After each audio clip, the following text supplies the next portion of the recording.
Assalamualaikum.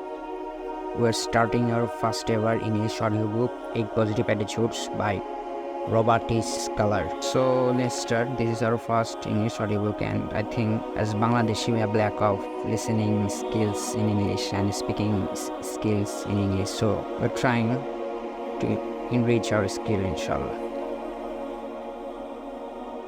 So starting from the introduction. Happiness, elusive, isn't it? How often have you thought, if only I had that card, then I would be satisfied. If only I could find someone truly to love me, then I would be happy.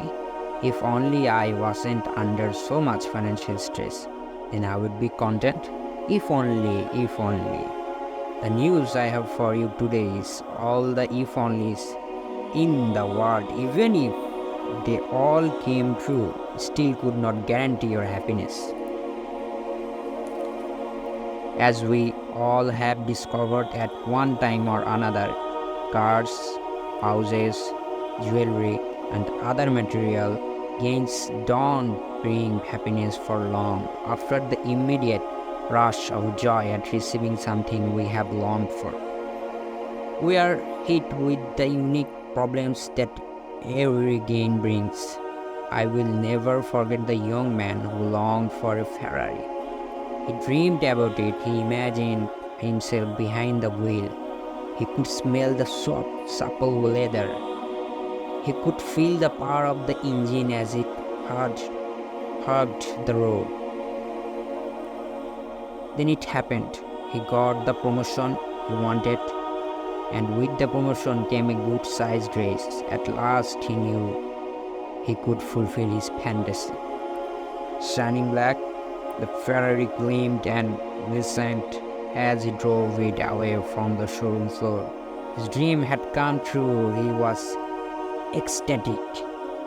The car was magnificent to drive, and the young man loved all the attention he received from envious young men and lovely ladies. But the payments were steep. The entire race and more was going into this car. The girls that the car attracted expected him to take them to expensive restaurants. They expected expensive gifts, and parking attendants expected fat tips. Then it came time to have the Ferrari serviced. Wow! He had no idea that a mere lube job would cost so much. He managed to pay, although the high charges left him in the hole financially. But it was worth it. He had a Ferrari, his dream car. The young man enjoyed washing and waxing the Ferrari, rubbing the wax and watching the sun glint off the mirror body. But after a few months, he began to notice little nicks in the paint and scratches on the door. He began to get tired of the attention and the demands that the car and its new friends made on him.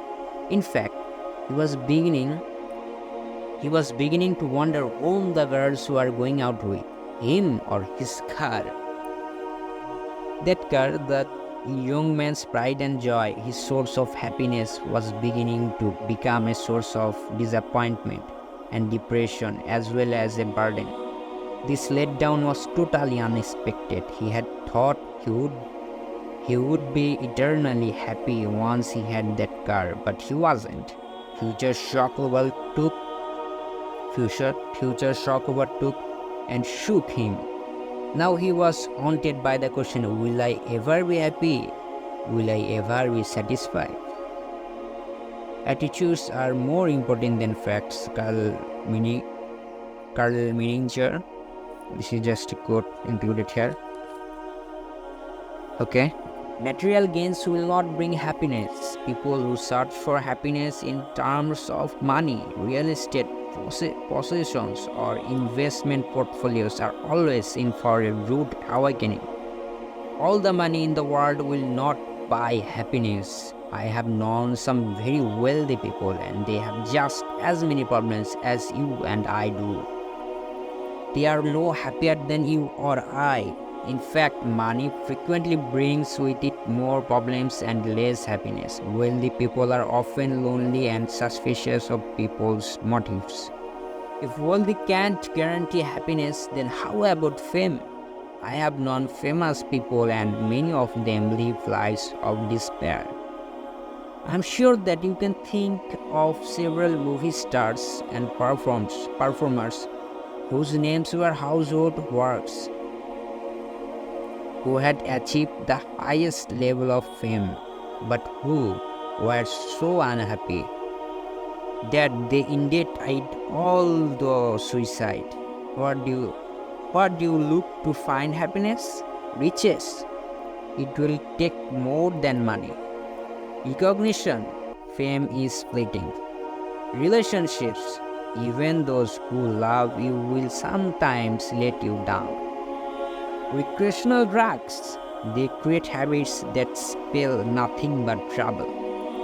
How then do you find happiness? Not in riches, recognition, relationships, or recreational drugs, but in readjusted mental attitudes. That's what this book is about, the life transforming power of a readjusted mental attitude. The good news is, bad news can turn into good news if you readjust your attitude toward the tough times. In this book, you will meet people who did just that. You will be introduced to 8 spiritual laws taught and lived out by Christ. You say Isa alayhi salam. That will help you realign and readjust your attitude. You will be inspired to make the commitment to react positively to negative times. This book will absolutely change your life if you can learn to live by the 8 positive attitudes. The 8 positive attitudes, what are they? You have probably heard of them as the Beatitudes, the 8 positive attitudes that come from the 8 opening lines of Isa alayhi salam of Nazareth's famous Sermon on the Mount. Those are blessed are the pure in spirit, for theirs in the kingdom of heaven. This is the first point. Secondly, blessed are those who mourn, for they shall be comforted. Thirdly, blessed are the meek, for they shall inherit the earth. Fourthly, blessed are those who hunger and thirst for righteousness, for they shall be satisfied. Fifthly, blessed are the merciful, for they shall obtain mercy. Seventhly, blessed are the pure in heart, for they shall see God, see Allah. And the last word, blessed are the peacemakers, for they shall be called children of God. And lastly, blessed are those who are persecuted for righteousness' sake, for theirs is the kingdom of heaven. Blessed literally means happy. So whether you are winning or losing, succeeding or failing, enthusiastic or depressed, happy or suffering, you can be happy if you will discover the 8 positive attitudes given to us by Isa alayhi salam in the Beatitudes.